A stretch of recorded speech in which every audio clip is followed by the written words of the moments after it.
Nuuf haarayaa miti duris quufneen barre maalummaa jireenyaa erga dhiifnee turre jaarraa tokko tarree kaanitti dabarre bara dhufu abdanna takka abdiin murre barumaan gadadoo malee waan agarre ijji cunqurfamaa imimmaan hin daarre yiikkifateen boo'u garuu ijji isaan qorre beela beela jedhu aaraa nutti fakkeessu duraan nyaataa turre fuunfannee har'a geenye kan hin duuneef turre jireenyan agarre duunees hin dabarre maal kan dur himnaree dubbiin akka lanaa takkaa nun dararre nu waan dhibe addunyaan nun barre beelaa nu daguugee bara meeqa ga'ee yoo biyyi hundi iyyu eenyu nu dhaga'e erga namaaf loowwan dhumee biyyee ta'e kunu abbaan irreereef kadhaatti ol ga'e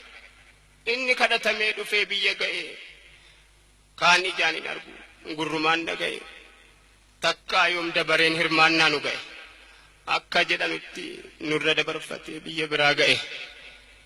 yaa beela hammeenya yeroon kennisiisu aayyoo hoosifattu dhukkubsataa ciisu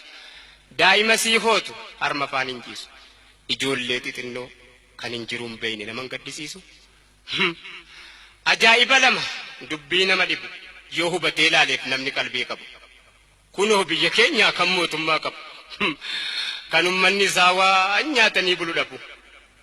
asuma ollaa keenya biyyi Somaaliyaa kan mootummaa hin qabne kan aangofteen teenya kan beelofteen beeyne nuyi biyya bishaan meeqa maddu jidduu teenyee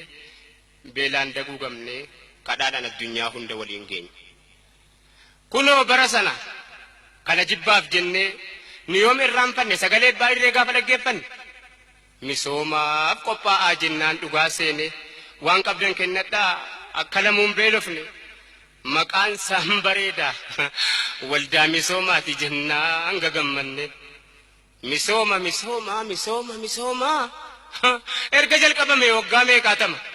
eessatu misooma biyyoonuma sooma aangoota mishama siyaasa qarooma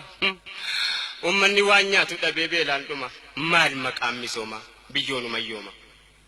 galaanni gurguddaan biyya keenyaa yaa'u lafaa diddiriiree hadiyyoomee taa'u bishaan jallisanii biyya beela baasuun misoomanii ta'u utuu oomishamee dachiin biyya keenyaa Afrikaadhaan ga'u kunoo gaafas dhugaa seene yoom kanatti beeyne dachii biyya keenyaa nu misoomsuuf jennee silaa maal qabnaa miti si haftee urgufannee miliyoona 100 ga'eera nuun jennaan baay'eesaa gammanne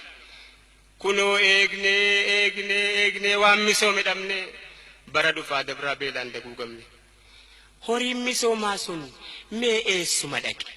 jennee yoo gaafannu dubbiin karaa maqe ganda abbaa biddeena bashannansuu dhaqee dhiifamaanaa godhaa dikkoon karaa maqe